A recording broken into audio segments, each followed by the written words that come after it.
G'day poker people, I'm on a mission to pay off my home mortgage debt in the next 3 years, so I grinded a bunch of 5-10 across multiple sessions that we're about to cover. I go on a little bit of a sun run. Make sure you stick around to the end though when I put in a massive check raise bluff on the river to see if I can get it through. So let's get to gambling, let's go! So we hop into the 2-5 streets for 1.5 thousand bangers, and we actually get set over set in this one interesting hand. What is going on? If only I could hop in a bigger game to chase losses. Oh, wait a second. I think they just called my name for the 5-10. So we are in the 5-10 streets, and then there's an under the gun straddle, and then another under the gun straddle. So we're straight out of 2-5 into the 5-10, 20, 40. This is the game to get unstuck in, and then of course the +2 position player goes ahead and raises it up to 150, and it went to false to my small blind with King Queen of clubs. And let's 3-bet this one up to my lucky number. I blaze it up to 420, and then I get cold called by Karl Marx in the first straddle, and the initial raiser actually folds. So we're heads up to a flop of deuce 3-3 rainbow with one club. I'm going to start off with a check to the villain. I think he's going to have a lot of overcards to this board when he calls pre-flop, and we'll just get some informational advantage based off what he bets or if he bets at all. So I check it over to him, and then he just rips it all in.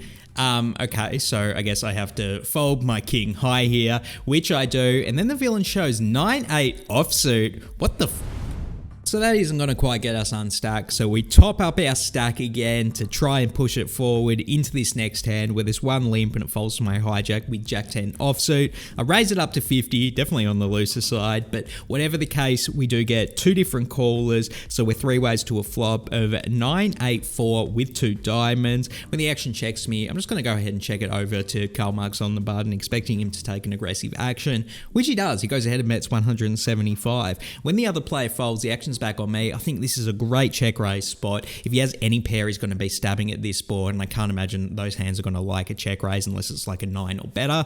So I go ahead and raise it up to 500 bangers, and then he throws in the call. So really hoping we get there on the turn, and then the turn is the Queen of Diamonds. So let's go. We do make our straight, but the front door flush does get in, and I honestly think the villain's going to have a lot of flushes in his range. Still want to go ahead and bet it though. If he did call on the flop with 2 pair or a set, of course he's not going to fold yet, but can't get too greedy when the villain has a lot of flushes. So I decide to bet my lucky number. I blaze it up to 420, and then the villain is in the tank about 60 seconds or so before raising it to 2,000.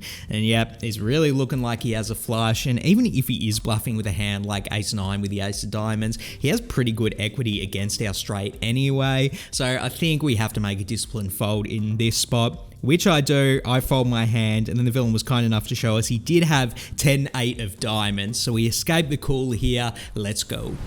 Next hand, we're in early position and we're jacking off. We raise it up to 30 and get 3 different callers. So very multi-way to a flop of ace-7-7 with 2 hearts. We do have the king of hearts for what it's worth. Still though, not going to stab into this many people who probably have a lot of top pairs here. So I check it, and the action checks through, and then we get a free turn, which is a jack of spades, improving our showdown value. You love to see it. Still going to check it. It's definitely possible someone was slow playing an ace or a 7 on the flop, and it's hard to bet here and get called by worse unless it's specifically a heart draw, and we have the king of hearts. So it checks through again, so we see a free river, which is the 8 of clubs. I still check it here, really just trying to induce bluffs at this point. I think it's higher EV to do that than bet for thin value. And then it checks all the way to Karl Marx in the low jack, who bets 50. When the action folds back to me, we checked it to induce bluffs, and we're getting a great price to see a showdown. So I do throw in the call. I'm the only one that does, and then the villain turns over 10-9 offsuit for a rivered straight, and we really just can't get a pot off of Karl Marx today.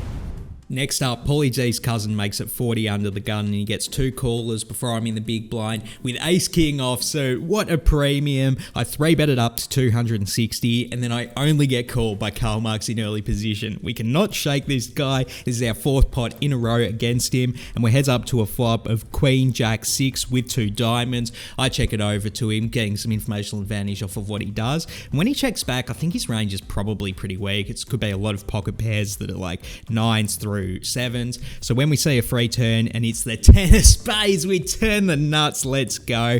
Because I think his range does have a lot of showdown value stuff, but it's not like super strong, I think we need to use a small value bet size here. So I go ahead and make it 200, and he does throw in the call. So we're heads up to a river, which is the 9 of hearts, a really good river, because if he did have a hand like King Jack or King 10 that's probably going to play this way pure, he is not going to fold to an all in when he makes the straight on the river. Sure, it's kind of face up to rip it here because we have all the ace kings in our range, but if we were going to bluff, what are we going to bet, like half pot? Come on, we have to rip it in this spot. So I'm all in 1,600, pretty big overbet of the pot, and the villain thinks for about 20 seconds before throwing in that call. Let's go, you love to see it. I show my hand and then he tisks as he shows King 10 offsuit. So what a brutal cooler on this river, but we're finally getting a pot off of the communist. Let's go. So we've finally recouped most of the losses until we lose a pot limit Omaha double board bomb pot to give a little bit of money back there.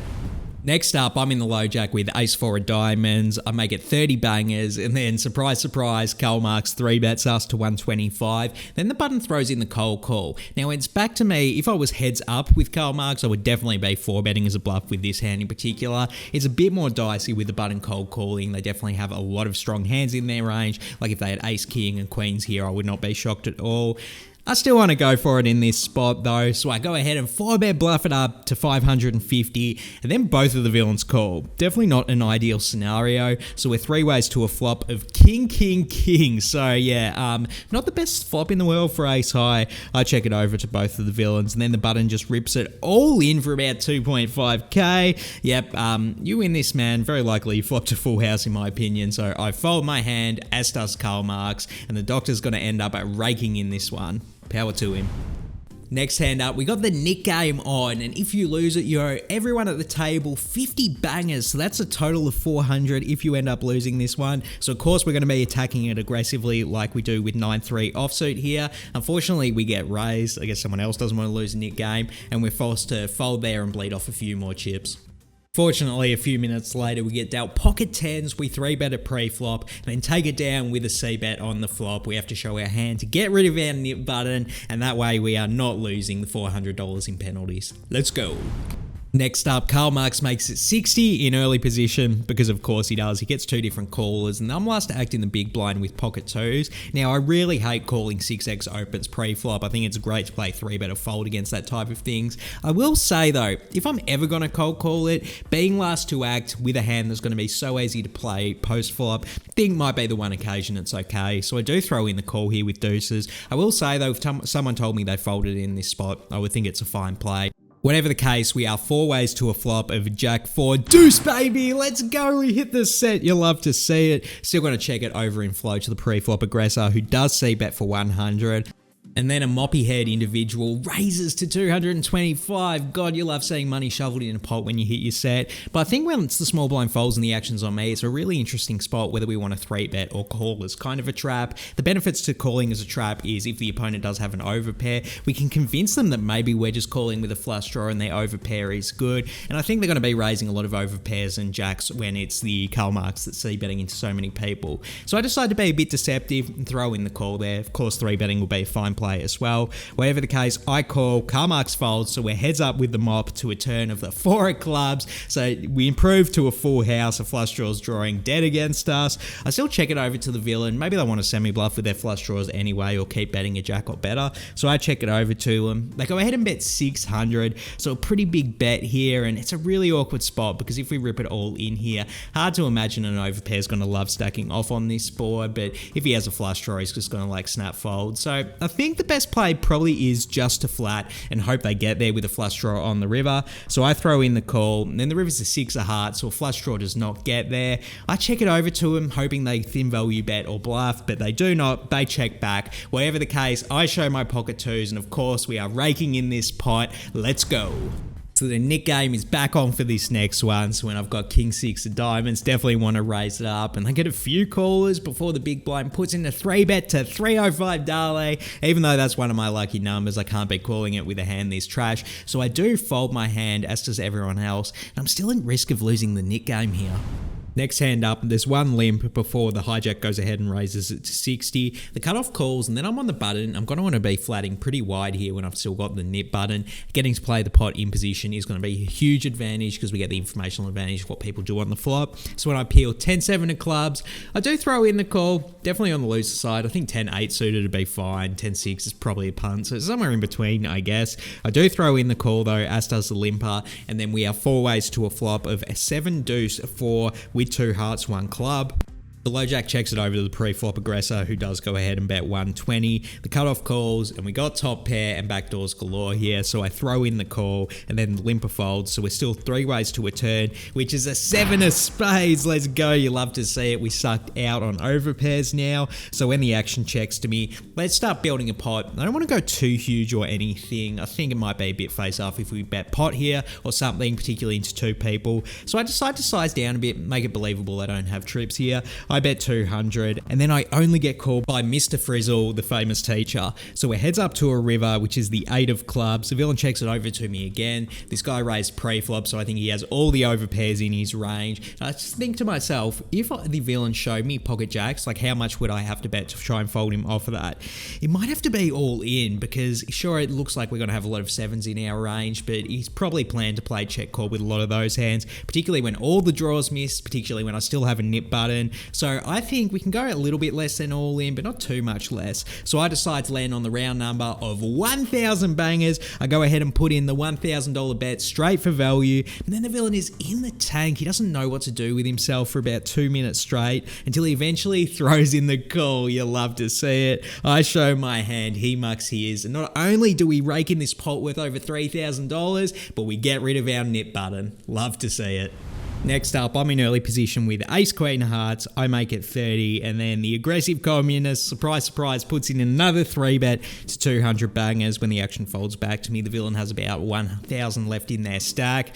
So I guess we're all in at this point. I rip it all in for 1,000. The hijack throws in the call, and then he asks if we want to do once or twice. My new policy when people ask that question, whatever you want to do, mate. So he wants to run it twice. And we've got both the live runouts, and you can see we don't hit a pair with anything at all. But then Karl Marx tells us we're good, and he shows king queen offsuit. So we do end up raking in this $2,000 pot with only ace high, baby. Love to see that. Next hand, I'm under the gun with pocket kings, baby. Boy, we're looking at some monsters today. I make it 30, and I get 3 different callers. So we're 4 ways to a flop of deuce 4 8 with 2 spades, 1 club. I'm going to start things off with a check here, get some informational advantage on what multiple runners do, and it actually checks all the way to the Chicago lover on the button, who goes ahead and bets 75. Now, when the action's on me here, I really think it is very likely we do have the best hand, and I actually think the button has some hands that are going to be willing to call a check raise. If he has a flush draw, if he has a worse overpair, even a hand like ace 8 might think I'm a bit full of shit check raising this board. So let's try and get that thin value. I check raise to 305 Dale, and then I only get called by the button. So it's less than 1 SPR heading to a turn, which is the jack of clubs putting out backdoor clubs. Really nothing to do here but rip it all in, trying to get called by a flush draw. At this SPR, we don't really have any other move left. So I rip it all in for 565. The button throws in the call. He doesn't say whether he wants to run it once or twice, so we're going 1 time for my LA sisters, and the river's the queen of clubs, which looks pretty clean to me. I show my hand, and the villain shows 6-3 of spades, so even though we had natural 9, it's not going to win at the poker table, only at the baccarat table. So we're raking in yet another pot worth damn near 2,000 bangers. Let's go. That actually wrapped it up for that session. Got in a total of 6 hours of play and won over 4,000 bangers. Definitely surmounted a comeback after getting buried at the 2-5. That's not the only poker we have for this video. I was at the Seminole Hard Rock in Tampa, and I was grinding some 2-5 on New Year's Eve because they were running a great promotion. But then I get invited to a semi-private 5-10 game in the back room, which means I can film. They don't let me film on the main floor. They let me film in the back room. So we've got some live table footage from that 5-10 game. Was running pretty hot at 2-5 and already had worked up a bit of a stack before we hopped in the 5-10 mix. So let's get to gambling. Let's go.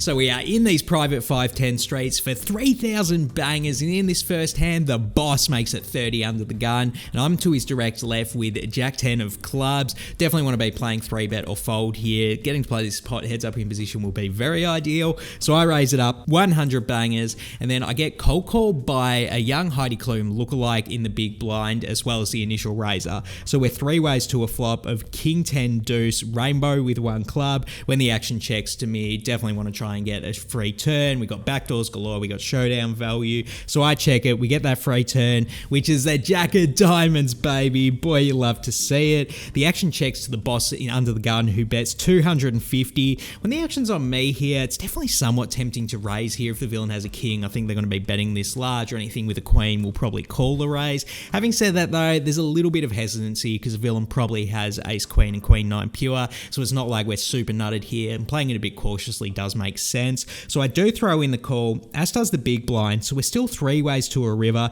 which is a 3 of clubs, which is probably the biggest brick in the deck, and then the action actually checks to me. Now I'm very confident I do have the best hand. I think with the big blind having such a short stack, we sort of want to bet something where we can stack her and eke off a bit more thin value from under the gun, who very likely has a single pair hand. So I think it's the perfect size to bet my lucky number. I blaze it up to 420, and then the big blind calls all in for 400, and the under the gun player folds. I show my hands, the big blind marks, and we're winning this first hand at the 5-10. Let's go. Next hand up, the boss makes it 50 in the hijack, and then I'm in the cutoff with ace king. What a spot for a premium. If I'm 3-betting ace jack, you know I'm 3-betting this one. I make it 200 bangers to go, and then the action's on a small blind young gun player who I know watches the channel, so shout outs to you if you're watching this. But you, the young gunner, 4-bet it to 500 bangers. The action folds all the way back to me. I think we have 2 choices here. We're about 2.5k effective with the villain. We can either rip it all in for 2.5k or flat. Definitely not folding this hand when we have position in the pot. And I actually think going all in's a bit better. Not totally impossible. We bluff the villain off a better hand. Like if he has queens or jacks here, I don't think he's going to love stacking off for that much, since it looks like I have a strong range. Also could totally bluff him off of a chop as well. I mean, sometimes he's going to snap me off with aces or kings, but it's worth the risk in my opinion. I am all in for 2,500 effective, and the villain does not like it. He looks completely pained, and he's in the tank about 90 seconds before folding. He later told me he had ace king himself, which is a brilliant result for us because we folded him off of a chop. It was really nice meeting you, mate, and I appreciate you saying hi, but we got you on this one. Next hand up, I put the under the gun straddle on to give a bit of action back to the game, and then the Miz raises it to 60 on the button before the boss calls in the big blind. Now I'm in the straddle with king queen offsuit. Really could go either way between 3-betting or calling, but I think closing the action here, flatting is definitely fine, and if we do get any action from the button, we're kind of cooked with this specific hand. So I do throw in the call, and then we're 3 ways to a flop of king jack 4 with 2 hearts. The action checks all the way to the pre-flop aggressor, who bets 80. Once the big blind folds, I think we have a pretty clear-cut call here. If we check raise, it's going to be kind of hard to get called by a worse hand that doesn't have good equity against us. So I do throw in the call here. Then we heads up to a turn, which is the ace of clubs. I check it over to the villain, and they check back. Now, I definitely do think it's likely we don't have the best hand here. If the villain had an ace with a weak kicker, I definitely think he's going to check most of it to try and induce bluffs. And even if we are ahead, it's like hard for a worse hand to call a bet here. So kind of not loving that he checks back, in all honesty. So we are heads up to a river, which is a 4 of clubs pairing the board. As I said on the turn, really worried about being behind an ace, so I check it over to the villain, who does go ahead and bet 150, and it's looking even more and more like he does have an ace. But let's think about it for a second. If the villain is betting an ace to a small size, is he worried about running into a better hand here? I mean, queen 10 got in as a straight. I could just have called with like ace 4, and now I'm trapping it to try and induce bets. I think we can raise here and very credibly represent a hand stronger than an ace and get him off of a bullshit hand. He shouldn't be thin value betting here. So I go ahead and check raise it to 800 bangers, and then the villain is in the tank about 45 seconds. I know exactly what he has, and I'm really hoping he folds it, but then he throws in the call. Oh, fuck, you hate to see it. I end up showing my hand, proudly tabling the bluff, and he does table ace 5 of diamonds, and then he starts going on about, wow, that was a really good bluff. I didn't expect you to turn a pair into a bluff. And I'm just like, shut the fuck up, bro. Like, if you didn't think I'd turn a pair into a bluff, why the hell would you call? Oh, the fake pandering just did my head in after I dumped off a lot of money to him. The fucking Miz, bro. Next hand up, the under the gun straddle's back on, and then the boss opens a small blind to 75. I'm in the big blind with Queen Jack offsuit, and I look over to my left and it looks like the straddle's already getting ready to fold. So I actually think that makes this a pretty clear cut decision to just flat and get to play this pot in position. If I didn't have a read on the straddle, I'd probably be 3-betting, but without that, I think we can just call and, you know, keep the pot a bit smaller with not that great hand. So I do call, the straddle folds, so my read was good on that, and we are heads up to a flop of Jack 9-8 rainbow. When the villain checks it over to me, let's start building a pot here. I feel like we have the damn near nuts against this villain, so I go ahead and bet 150, and he throws in the call. So we're heads up to a turn, which is a 10 of hearts, so we improve from top pair to a straight. When the villain checks it over to me, which is mandatory overbet spot, the villain is going to have so many 2 pairs on this board. He could have a worse straight. Even if he had an overpair that he was trapping with, I mean, maybe that hand will fold to an overbet, but I think it's worth that risk to try and maximize value when the opponent has 2 pair or better. So I go ahead and bet 600 bangers, and then the villain throws in the call. Boy, we're loving to see that. So we're heads up to a river, which is a really interesting one. It's the 8 of hearts, not only pairing the board, but putting in the backdoor flush. When the villain checks it over to me, I'm just starting to think, is it too thin to bet for value here? And it might be. I mean, sure, the villain might call a bet, like a smaller bet with Jack 10 or Jack 9, but it's so easy for him to have a full house or a flush on this run out. The part of me just wants to be a nit and check it back. And that part of me won out. I do check it back and I say to the villain, I have a queen. He says it's good and he shows me the Jack 10. So that is one of the hands we could have potentially got value from with a down bet. Whatever the case, I can't be complaining too much. We're raking in this pot worth over 1.6k and we're winning the money back after bluffing it off. Let's go. So that actually wrapped it up from the 5-10 session. I promised my wife I will be home by midnight so we could get a midnight's kiss. And I've been grinding enough volume. I think I can give her that one for sure. So I did end up leaving the game. Over these 2 sessions though, I did get in a total of 11 hours and 45 minutes of play, and I'm really happy with how I played for the majority of this. Really good value bets in good spots, good discipline in other spots, and very happy with my overall play, and was rewarded rather handsomely for my good efforts, winning over 7,400 bangers. Let's go, you love to see it. That is going to take our mission to pay off this mortgage to over $30,000 won. Let's go. We are well over 10% of the way there with a very sexy hourly. Boy, you love to see that. See if I can keep riding this momentum all the way to full home ownership. Make sure you hit subscribe. 2 videos every week documenting this journey. In the meantime though, if you want to watch a video where I run damn near as good as this one and work up a $10,000 stack at the 5-10, make sure you hit that video that I'm going to put up on the screen now. For now though, I'm out of here. GG Gamble Gang.